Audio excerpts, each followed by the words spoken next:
Robert F. Kennedy Jr. now runs the largest health agency on earth, and he came in with a hit list.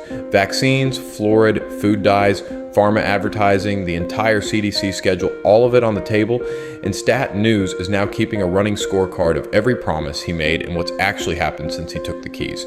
So let's talk about what's getting checked off, what's stalled, and what's quietly falling apart inside the federal health apparatus right now. Because the Make America Healthy Again movement isn't a slogan anymore. It's policy, it's budgets, it's people being hired, fired, and reassigned across the FDA, the CDC, the NIH, and HHS itself. And the man at the top of it has spent decades telling you the establishment lies about what's in your food, your water, and your medicine cabinet. Now he's the establishment. Stats Tracker breaks his promises into three buckets: successes, incompletes, and outright fails. And the mix is messier than either his fans or his enemies want to admit. Here's the part that surprised me first. Some of the things people assumed would never happen. They happened. Movement on food dyes, pressure on ultra-processed ingredients, public fights with Pharma over direct-to-consumer drug ads, the kind that flood every commercial break with smiling actors and whispered side effects. Those fights are real. Some are landing. And then there's the other column, the promises that ran straight into a wall of law, science, or his own staff. Because here's what nobody tells you about running HHS. You don't actually get to rewrite the childhood vaccine schedule by tweeting. You don't get to pull approvals because you have a hunch. There are advisory committees, there are career scientists, there are lawsuits waiting the second you move. And Kennedy is finding out in real time that the machine he spent 20 years attacking from the outside does not bend just because you're now sitting in the corner office. If you want the honest read on what's actually changing inside American medicine right now, not the cable news version, go ahead and subscribe because this is the story I'm going to keep pulling on. Now let's get specific. The vaccine fights, this is the one everyone watches. Kennedy promised more transparency, more scrutiny, a re-examination of the schedule. Stat is tracking each piece. Some reviews have been launched, some advisory panels have been reshuffled, some long-standing recommendations have been questioned in ways that have set off open warfare with pediatricians, with the American Academy of Pediatrics, with state health officers, and with a chunk of his own workforce. And this is where I have to be very clear with you. Nothing I'm telling you is medical advice. The childhood vaccines on the current schedule are still recommended by essentially every major pediatric body in the country. If you have questions about your kid, your doctor is the conversation, not me, and not a YouTube video. What I'm describing is a political fight over policy, not a verdict on the shots themselves. But the political fight is real, and it's loud, and it is reshaping who gets to decide what counts as settled science in this country. Then there's fluoride. Kennedy has been blunt about wanting it out of drinking water. The tracker shows movement, public statements, agency reviews, coordination with states that were already moving in that direction. Some cities have pulled it. Others are digging in. The American Dental Association is not happy. The evidence base on fluoride at current U.S. levels is genuinely contested at the margins, and Kennedy is exploiting that margin for everything it's worth. Food dyes. This one is wild because it's the place where MAHA and a lot of mainstream nutrition researchers actually agree. Red 3, red 40, yellow 5. The European Union restricted or labeled some of these years ago. The U.S. dragged its feet. Kennedy's HHS has pushed industry harder and faster than anyone expected, and several major food companies have publicly committed to reformulations. Whether the timelines hold is a different question. The tracker is watching. Ultra-processed food, big talk, smaller action so far. Defining what counts as ultra-processed is itself a scientific knife fight, and any rule that touches it will be in court for years. Kennedy has the bullhorn. He does not yet have the regulation. Pharma advertising. He wants it banned, or at least gutted. The United States and New Zealand are the only two developed countries that allow direct-to-consumer prescription drug ads. Kennedy has called them a scourge. The legal path to actually banning them runs straight through the First Amendment, and that is not a small obstacle. The tracker has this one squarely in the incomplete column. Here's the rehook. The most interesting fights aren't the ones on TV, they're inside the buildings, because while Kennedy is doing press conferences, his agencies are bleeding people.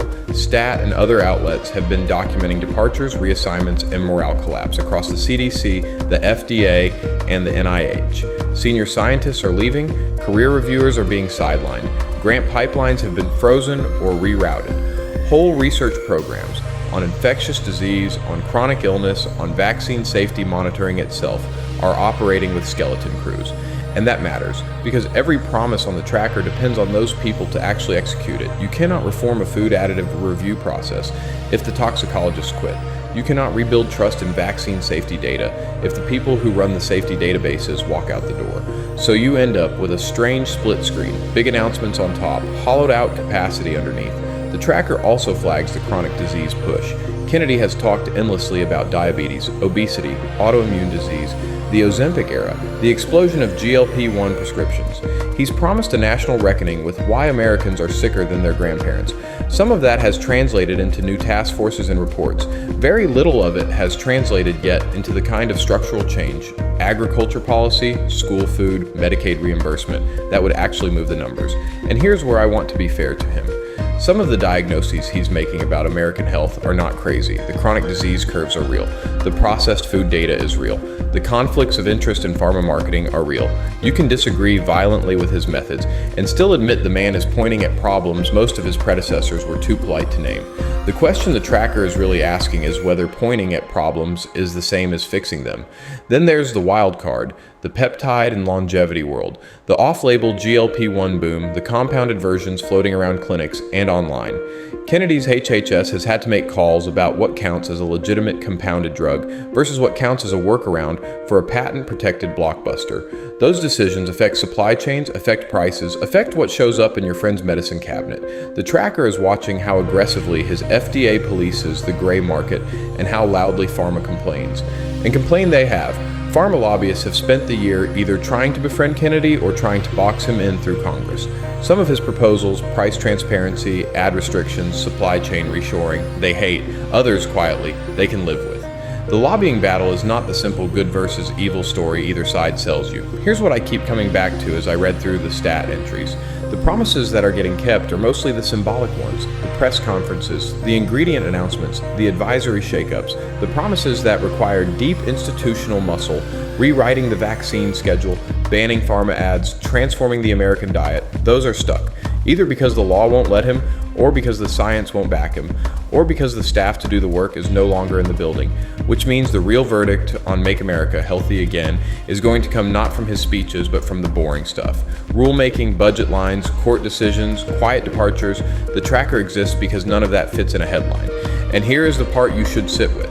Whatever you think of Kennedy personally, whether you cheered when he was confirmed or whether you've been horrified every day since, the experiment he is running is unprecedented. A vaccine skeptic running the agency that recommends vaccines. A pharma critic running the agency that approves drugs. A food activist running the agency that regulates food. We have never tested this configuration before. The results, success and failure both, are going to shape American medicine for a generation, not because of any single decision. Because of the 1,000 small ones happening every week inside buildings, most of you have never set foot in. So when someone tells you Kennedy is single-handedly destroying public health, ask them which specific promise on that tracker they mean. And when someone tells you he is single-handedly saving it, ask them the same question. The honest answer, the one stat keeps updating, is that he is doing some of both and a lot of neither, and the machine is fighting back harder than he expected. The revolution, it turns out, has a paperwork problem. If you want me to keep tracking the ones that actually matter, hit like and subscribe, and I'll see you on the next one.